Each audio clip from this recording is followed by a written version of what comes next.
안녕하십니까. 환경보건 문제풀이 460제.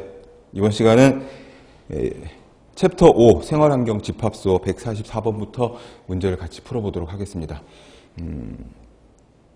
144번은 역시 올해 출제된 문제입니다. 올해 7월 달에 있었던 문제고요. 신축 건물 증후군을 나타내는 가장 대표적인 오염물질은 이런 문제입니다. 그래서 이 생활환경과 관련된 이 집합소 관련 문제가 반드시 한 문제 이상은 출제가 되기 때문에 실내 공기 질이라든지 실내 공기 오염 물질이라든지 또는 신축 건물 증후군 또는 새집 증후군 그 다음에 거기서 파생돼서 나온 헌집 증후군 이런 것들까지도 다 같이 이론을 숙지를 하시고 계셔야 하는데, 우선 보기를 먼저 볼게요. 오존이 있고 미세먼지가 있고 일산화탄소가 있고 포르말데하이드가 있는데, 이 중에서 신축 건물, 새로 지은 건물에는 들어가는 건축 자재, 인테리어 자재, 도료라든지 페인트 또는 뭐 벽지, 뭐 이런 니스 이런 모든 물질에 다 방부제 혹은 접착제 성분으로 들어가는 포르말데하이드, 요게 정답입니다.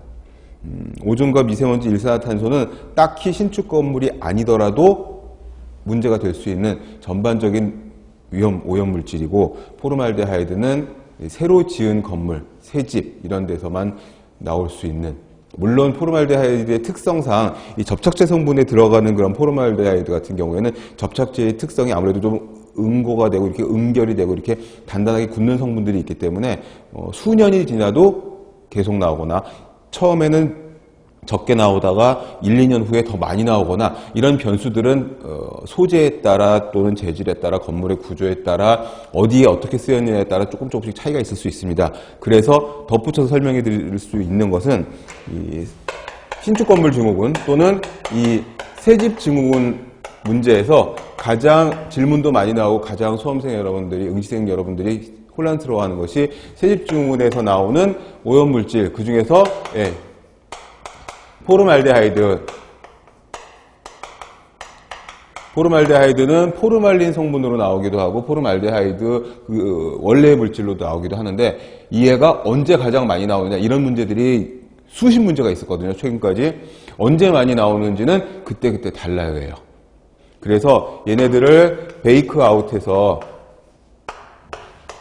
베이크아웃이 뭐죠? 베이크는 굽다, 아웃은 내보낸다는 뜻이죠. 그래가지고 새로 진 집은 아무래도 내장재라든지 벽지라든지 인테리어 자재 같은 것들이 좀 덜 말라 있거나 건조가 덜 돼 있거나 할 수가 있기 때문에 그 안에 들어있는 포르말데하이드 또는 포르말린,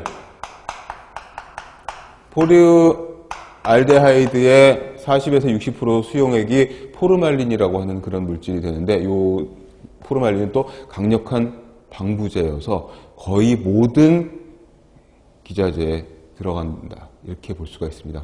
또한 과거에 지었던 집에는 되게 많이 들어가는 걸로, 최근에는 뭐 친환경 건축자재라든지 친환경 소재라든지 해가지고 안 들어가는 것들도 꽤 많이 있는데, 아무튼 그렇게 이해를 하시면 되겠고, 얘네들을 좀 사람들이 입주하기 전에 내보내려고 베이크아웃은 한 3일에서 4일 또는 일주일 넘게 그 새 집의 난방을 최대로 가동을 시키면서 창문을 열어놓는 겁니다. 그러면은 아무래도 온도가 높아지면 기화돼서 나오는 이런 물질들이 바깥으로 잘 나갈 수가 있겠죠. 그러나 얘도 완벽한 건 아니어서 이걸 한다고 하더라도, 얘는 이제 방법 중에 하나지만 한다고 하더라도 포르말데하이드는